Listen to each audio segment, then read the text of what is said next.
जीवन जीने के सूत्र के उसी उपक्रम में आज हम सभी लोग बहुत सुंदर चैप्टर पर बात कर रहे हैं। वो है भक्ति। क्या है भक्ति? आचार्य कहते हैं जिसने भक्ति करी उसी की मुक्ति हुई। चाहे हम हो आप हो, बिना भक्ति के कोई भी मुक्ति की प्राप्ति नहीं कर पाता। आचार्य वरुण कहते हैं विधि का विधान और भाग्य की रेखा। विधि का विधान और भाग्य की रेखा को अगर कोई बदल पाता है तो वो सिर्फ भगवान की भक्ति है, सिर्फ भगवान की भक्ति। लोग कहते हैं हमारा भाग्य खराब है, भगवान की भक्ति से लग जाओ। ये लिखा था, यही विधि थी। आप भगवान के चरणों को पकड़ लो, हो सकता है उस चरणों की रज लगते ही महानुभाव भक्ति करते ही विधि का विधान और भाग्य की रेखा बदल जाए। हमने तो अपने जीवन में देखा है, जब कोई हमारा भी हाथ देखता था तो वो भी यही कहता था ये व्यक्ति कोई काम नहीं करेगा। क्या कहता था प्रांकुल? ये व्यक्ति कोई काम नहीं करेगा, इसके भाग में पैसा नहीं है, ये सक्सेसफुल इंसान नहीं है।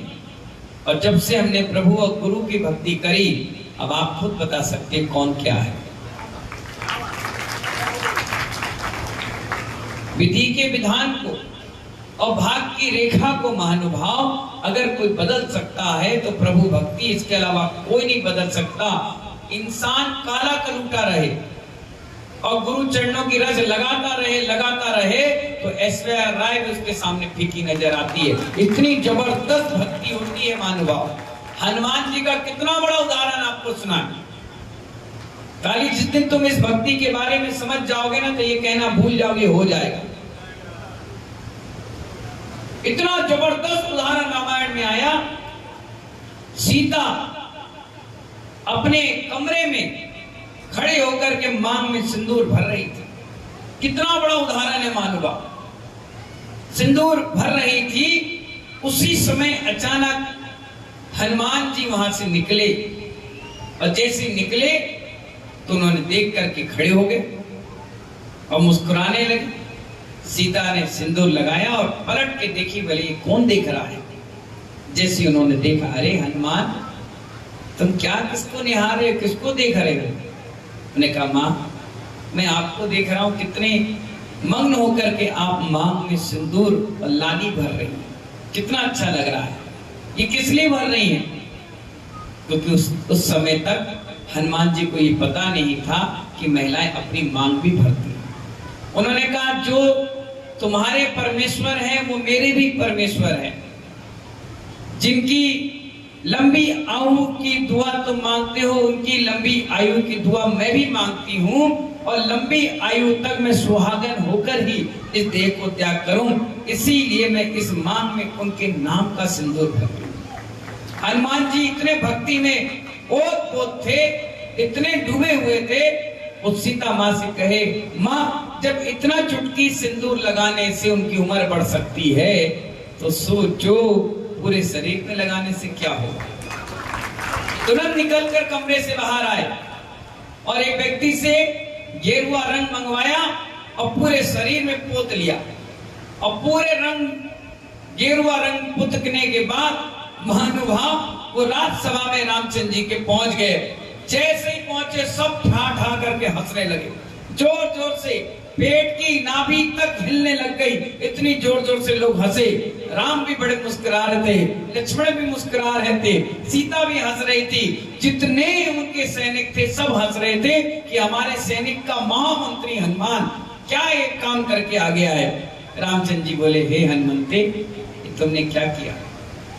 उन्होंने कहा क्या किया? जो सीता माता रोज करती है उन्हें हमने आज कर लिया। क्या कर लिया सीता तुमने? बोले हमने तो कुछ नहीं किया। बोले बताओ? बोले तुमने जो सिंदूर भरा था मांग में वो किस लिए भरा था?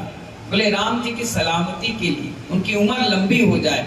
तो बोले जब मैं मन में ये सोच रहा था, जब इतना चुटकी सिंदूर भरने से रामचंद्र जी की आयु बढ़ सकती है तो सारे शरीर में लगाने से कितनी आयु बढ़ जाए। और पूरे शरीर में उन्होंने क्या कर लिया, सिंदूर पोत लिया। राम ने भी कहा, हे हनुमंते, तुमने मेरा दिल जीत लिया। वाह, लोग हमें कहते हैं कि हमारे हृदय में राम है, और आज तुमने तो सच्ची भक्ति से बता दिया कि तुम्हारे हृदय में रोम रोम में राम बसे हुए। ये उदाहरण भक्ति का आपको सुनाया। सनातन धर्म में ये कथाएं आती हैं और लोग इसको चरितार्थ करते हैं, और इसीलिए जहां जहां राम का मंदिर है, द्वार पर हनुमान का मंदिर जरूर मिलेगा, हमेशा मिलेगा। जहां राम का मंदिर, उनके चरणों में हनुमान मिलेंगे। और इसीलिए महानुभाव उनके पूरे शरीर में गेरुआ रंग पोत दिया जाता है। वो इसी उदाहरण के लिए पोता जाता है। मैं आपको बता रहा था, यहाँ भक्ति की बात चल रही थी। आचार्य भगवान कह रहे हैं, विधि का विधान और भाग्य की रेखा अगर बदलने में कोई समर्थ है तो कौन है वो? गुरु भक्ति, प्रभु भक्ति। आचार्य महावीर कीर्ति महाराज रास्ते में चल रहे थे महानुभाव, और चलते चल रहे थे, उनके साथ पूरी साधुओं की टीम चल रही थी, श्रावकों की टीम आगे पीछे चल रही थी। गुरु आगे आगे थे और सारे शिष्यगण पीछे पीछे थे। अचानक क्या हुआ, एक साधु जो 70 और 80 साल के थे, वो बुजुर्ग थे, वो पीछे पीछे चल रहे थे। महाराज हर 5 मिनट में उनको पीछे पलट कर देख रहे थे। सभी साधु हैरान थे कि इतने बड़े महान आचार्य। मालूम है, महावीर कीर्ति महाराज को 18 भाषाओं का ज्ञान था। आपको और हमको 2-3 का होगा। अगर कुत्ता भी है, वो भौंक रहा है तो बता देते थे कुत्ता काय के लिए बोल रहा है, क्या कहना चाह रहा है। तोते, मैना, कौवा, चील ये आकर बैठ जाएं और ये अपनी भाषा में बोलते थे तो इतने निमित्त ज्ञानी थे, वो देखकर बता देते कि कौवा काय के लिए आया है, ये गाय क्या कह रही है, ये कुत्ता क्या कह रहा है। इतना ज्ञान था उन तपस्वी महावीर कीर्ति आचार्य महाराज को। वो बार बार 5 मिनट बाद पीछे पलट कर देख रहे थे महानुभाव। तो जो माता जी और महाराज थे, वो बार बार आचार्य भगवान को देखते थे कि आचार्य भगवान किसको देख रहे हैं। तो स्वाभाविक है, एक वृद्ध साधु पीछे चल रहे थे, उनको देखते थे, फिर आगे चले। आधा 1 घंटे के बाद वो रुक गए। वृद्ध साधु पीछे थे, वो धीरे धीरे आए, बोले, अच्छा श्री नमोस्तु, थक गए, बुजुर्ग हैं, पीछे रह गए, कोई गलती हो गई क्या? बोले, कुछ नहीं, अब तुम हमारा हाथ पकड़ के चलो। बुजुर्ग साधु थे, उन्हें कहा, गुरु जी आप हमारा हाथ पकड़े? बोले, नहीं, तुम हमारा हाथ पकड़ो और चलो।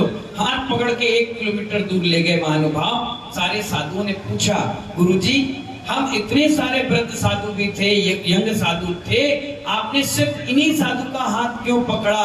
बोले, आप लोगों ने 5-5 मिनट के बाद पलटने वाला दृश्य नहीं देखा? बोले, नहीं, हमें तो कुछ पता ही नहीं चला। बोले, इस साधु की उम्र अभी कुछ देर बाद समाप्त हो रही थी। बोले, समाप्त हो रही थी, फिर कैसे बच गई ये? बोले, बिजली गिरने वाली थी इन पर, इसलिए मैंने इनका हाथ अपने हाथ में ले लिया और इन्हें खींच लाया। गुरु भाग्य की रेखा बदल देते हैं, विधि का विधान बदल देते हैं। तुम्हें आपका चेहरा पोस्टर बदलने में लग जाते हैं।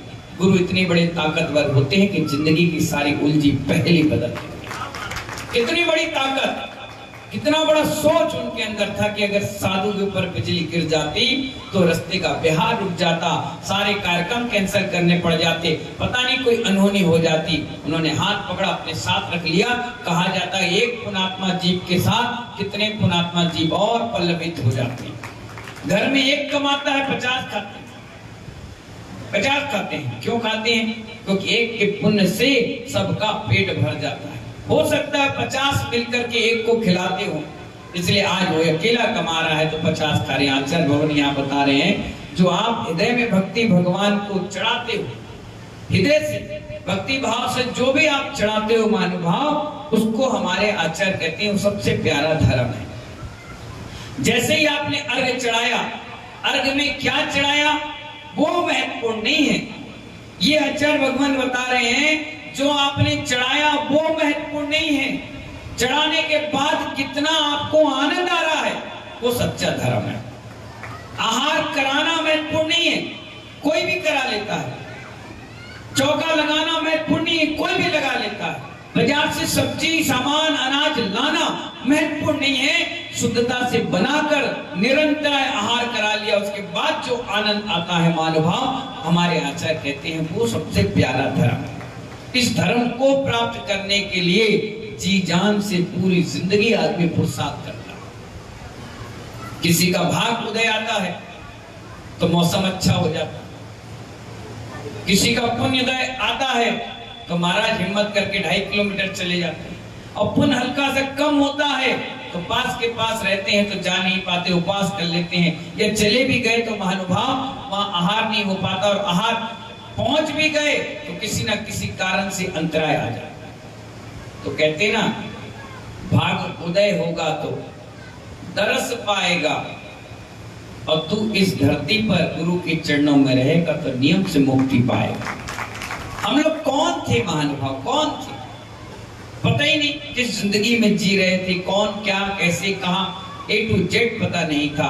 बस गुरु का एक हाथ तो मिल गया, आशीर्वाद मिल गया, इसलिए किस्मत चमक गई। आचार्य भगवान यहाँ बता रहे हैं कि भाग्य की रेखा बदलनी हो, विधि के विधान को बदलना हो, तो किसी न किसी प्रभु की और गुरु की भक्ति में उतर जाओ, सारी चीज बदल जाएगी। रहने का ढंग, खाने का ढंग, बोलने का ढंग, सोने का ढंग, बैठने का ढंग, पढ़ने का ढंग, ढंग से ढंग का जीवन जीना प्रारंभ कर दोगे, वो गुरु और प्रभु के निकट आने। इसके बाद भी महानुभाव आचार्य भगवान बता रहे हैं कितनी अच्छी बात कि हमारी भक्ति जो है ना, प्रभु से जुड़ी रहना चाहिए, अटूट रहना चाहिए।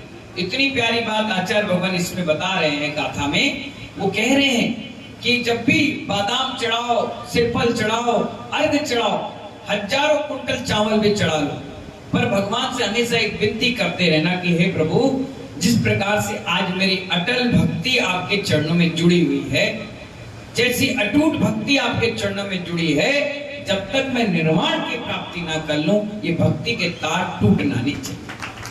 आज मेरे पास कुछ नहीं है केसी जैन साहब, तो आप खूब आ रहे हो, कुछ नहीं है तब आ रहे हो, और कुछ आ जाए हमें तुम्हारे पास आना पड़ेगा। कह रहे कभी जीवन में नहीं, ये तो जब तक लक्ष्मी नहीं है ना, जब तक बातें आती हैं, क्योंकि लक्ष्मी का नाम है दौलत। क्या है? 2 लात पड़ती है, 1 लात पड़ती है सामने, आदमी सीना चौड़ के कहते हैं मैं धनपति कुबेर, मैं पैसा वाला, मैं फलाना, और जब 1 लात पीछे पड़ती है सीधे चरणों में झुक जाता, क्योंकि जब लक्ष्मी आती है तो छप्पड़ फाड़ के आती है, और जब जाती है ना तो जमीन का फर्श उतार, कोई पूछने वाला नहीं, कोई देखने वाला नहीं, कोई कहने वाला नहीं। इसलिए महानुभाव जितनी बातें आती हैं उन व्यक्तियों को आती हैं जिनके पास कुछ नहीं है, और जिनके पास आ जाता है वो कहते हैं जो कुछ हूं मैं हूं, जो कुछ हूं मैं हूं। ये क्या है? मेरे भाग्य में था, मेरी किस्मत में था, पर महानुभाव किस्मत और भाग लिखने वाला भी तो मैं था। तुम्हें यहां तक लाने वाला कौन था? वो हम थे। जैसे माता पिता बच्चे को लायक बनाते हैं, क्या बनाते हैं? लायक बनाते हैं। किस लिए? कि बुजुर्ग माता पिता की सेवा करेगा, और जब बच्चा कमाने लगता है, अच्छा पढ़ लिखता है, और कहीं माता पिता से कोई भूले भटके गलती हो जाए या नहीं समझ पाए, या वो पुराने ख्यालात के रहते हैं और कहते हैं, तो बच्चा कहता अरे मम्मी तुम्हें समझ में नहीं आता। अरे ऐसा थोड़ी ना होता है। मम्मी हंसती है, पिता हंसते हैं। बताओ, जिसको लायक समझा आज वो हमें नालायक समझ रहा है, जिसको लायक समझा वो हमें नालायक समझ रहा है, जिसकी उंगली पकड़कर हमने चलना सिखाया वो आज हमें उंगली दिखा रहा है, जिसे बैठ करके अपनी गोदी में भोजन कराया, नाक और लार गिरती थी तो अपनी साड़ी और रुमाल से पोछा करते थे, आज हमें बाथरूम करने के लिए भी नौकर लगा रहा है, शौच साफ करने के लिए भी महानुभाव रोताइन साफ कर रही है। क्या जिंदगी आ गई है। जब तुम रोते थे तो रात भर माँ जागती थी, आज माँ रो रही है तो आंसू पूछने वाला नहीं। ये महानुभाव नियति है, विधि का विधान भाग्य की रेखाएं गुरु और प्रभु के सानिध्य में बदली जाती हैं। घर में ये होते बुजुर्ग या हम होते तो कौन हमें पूछ रहा होता और कौन हमें खिला रहा होता। पानी भी महानुभाव जोर जोर से चिल्लाते तब जाकर कोई एक गिलास पानी देता। खाने के लिए भी थाली बजाना पड़ता, इंतजार करना पड़ता। साधु बन गए तो थाली, पानी, गिलास, बर्तन, रोटी, सब्जी चक्कर लगा रही है। क्यों? क्योंकि विधि का विधान और भाग्य की रेखा गुरु ने बदल दी। बोले तुम्हारे भाग्य में ये लिखा ही नहीं है कि तुम श्रावकों के चक्कर में कमाओ, खाओ और जिंदगी बर्बाद करो। उन्होंने कह दिया कि नहीं, अपनी समाधि मरण के लिए स्वेच्छा से अपने जीवन में जो कसाय भाव को त्याग करो, अपने आप मुक्ति मिलेगी। गुरु की चरण में शरण में अपन आ चुके हैं महानुभाव और उन्हीं की भक्ति कर रहे हैं। सुबह से शाम तक कोई भी नाम, कोई भी काम, कोई भी सांस शुरू और एंड होती है सिर्फ गुरु के नाम से। इसलिए गुरु मेहरबान,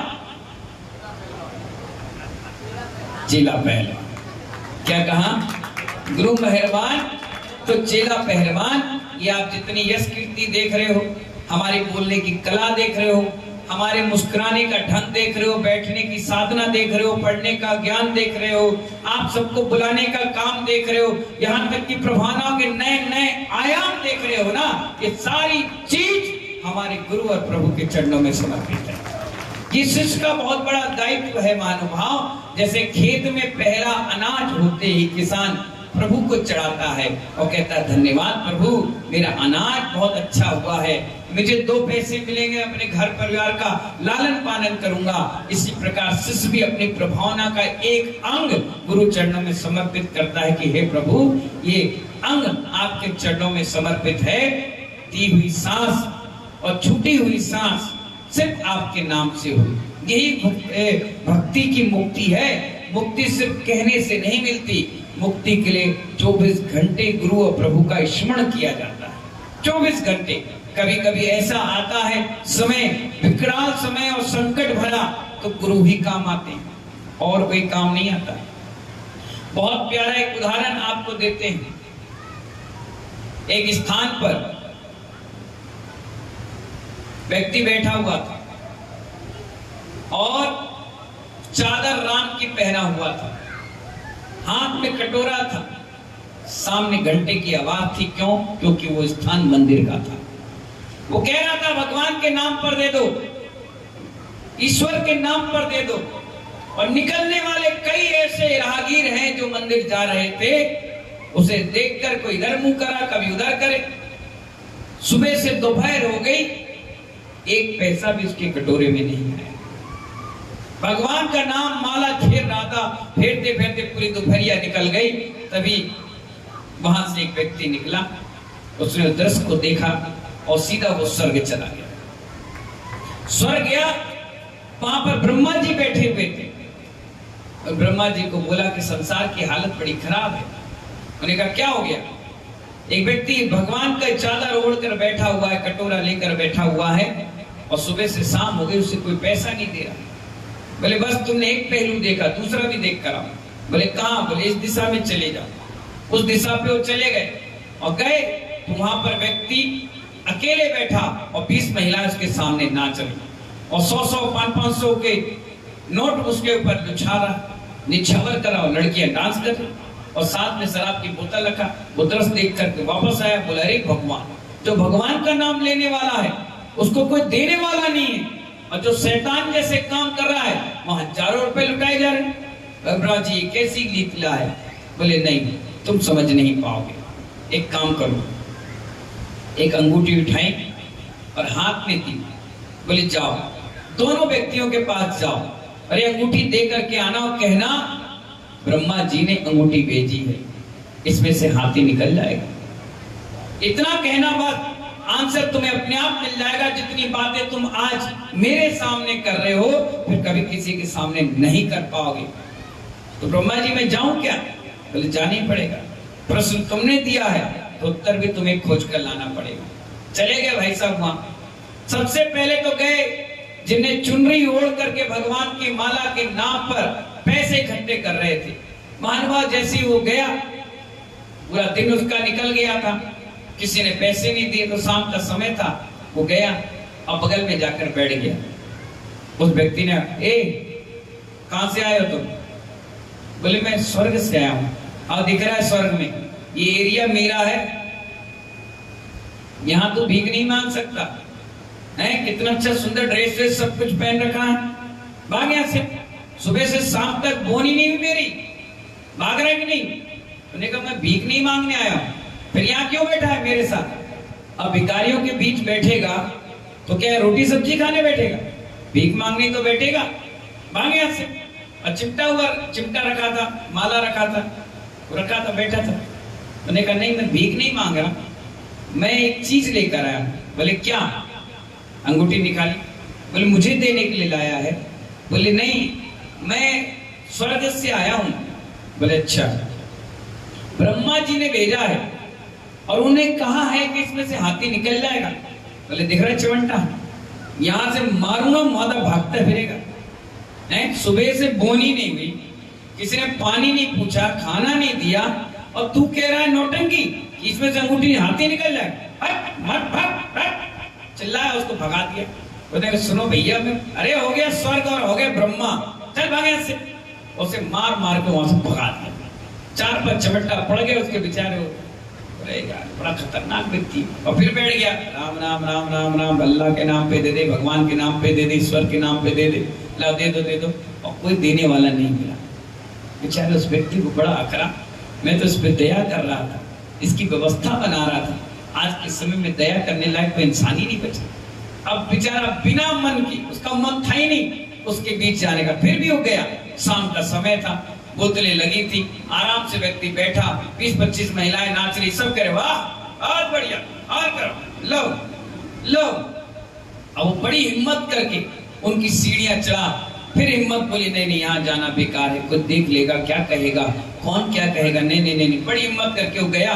जैसे ही वो गया, एक व्यक्ति ने उसका हाथ पकड़ा और गद्दे पे बैठा दिया। वो बैठ गया। उसने देखा, वाह वाह बहुत बढ़िया।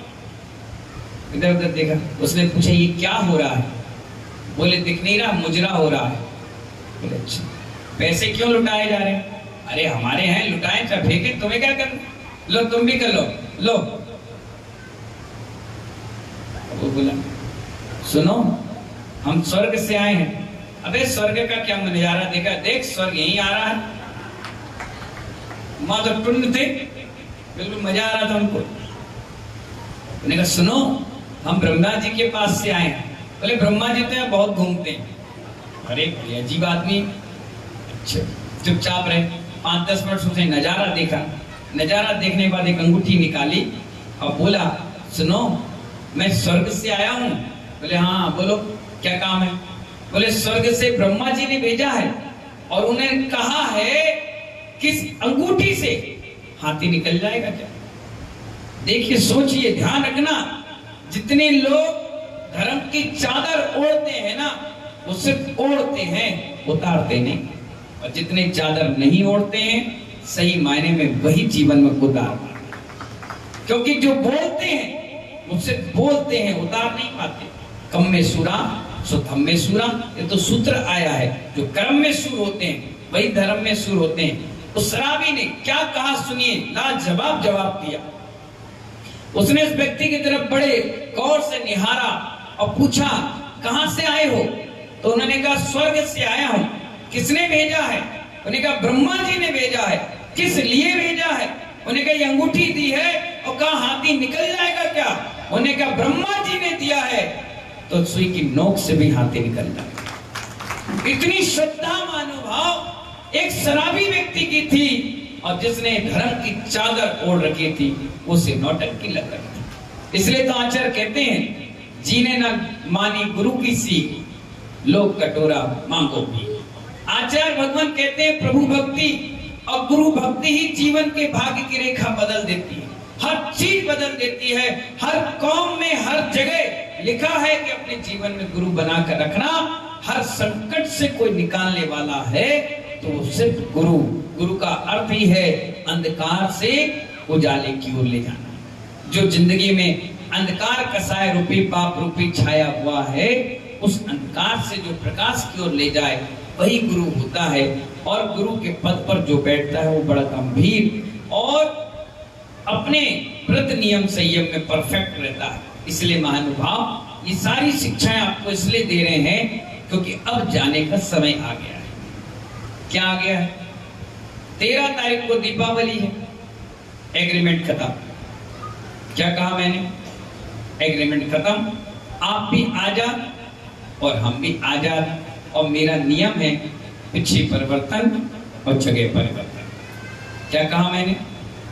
13 तारीख को आपकी दीपावली समाप्त और 14 तारीख को कार्यक्रम समाप्त। आप भी आजाद और बातें व्यसन सागर सत्संग भी आजाद। 14 तारीख को बाल दिवस है, छुट्टी का दिन है। आराम से अपन बैठेंगे और आप बैठेंगे। पिछे परिवर्तन होगा और जगह परिवर्तन होगा। ये डबरा का इतिहास में 20 साल का पहला ऐसे चतुर्मास है जिसमें संपूर्ण जैन समाज ने साथ साथ अजैन समाज ने आनंद लिया। 8 तारीख को बृहद रूप से सरस्वती महाअर्चना का कार्यक्रम, साल में एक बार माँ जिनवाणी का गुणगान करने का अवसर मिलेगा। सभी लोग तैयार रहिए।